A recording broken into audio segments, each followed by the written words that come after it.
Hello everyone नमस्कार जय श्री जगन्नाथ जय माँ तारा तारिणी तो आम ए बस रे बसी गलुणी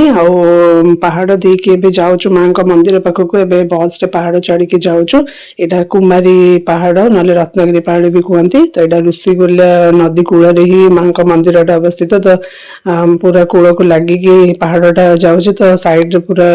नदीर व्यू भी देखा टिके पर तबे मैं पहाड़ चढ़ुछु आठिके जावाई जो चलिकी जावाई पाहाच भी अच्छी जोटा कि 999 पाखापाखि सीढ़ी अच्छे तादे चलिकी गले रोपवे भी जाइब आम थोड़े रोपवे भी जाइलु आज आम बस रे जाऊँ आगुरी तो गाड़ी छाड़ुले माने लोकल गाड़ी अलाउ नहीं खाली परमिशन थे गोटे दिन गाड़ी छाड़ुं ना गवर्नमेंट बस रे जा पड़ी तो आम बस रे जाऊँ ता सहित ये रोड साइड रे जो व्यू आ ऋषिकुल्या नदी को भी साइड रे जाइए तो जेहेतु ऋषिकुल्या नदी कूल ही माँ तारा तारिणी मंदिर अवस्थित ये पर्वत शीर्ष माँ का मंदिर आम सिया मो हजबैंड 3 जन बसीचु एका संगे बहुत भल लगुच बहुत एक्साइटेड भी अच्छु माँ को दर्शन करने और सिया भी फर्स्ट टाइम जाऊँगी आज माँ तारा तारिणी दर्शन करवा सी बहुत खुशी अच्छी और बाटर सब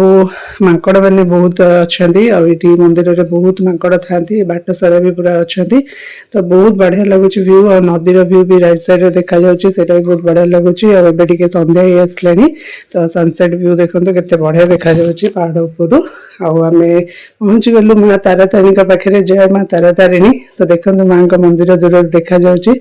तो बहुत खुशी लगुच आज एक दिन पर माँ का दर्शन पुणी हम जय माँ तारा तारिणी तो मोर नेक्स्ट पार्ट को वेट करेंगे मो ब्लॉग टाइट एंड कर बाय।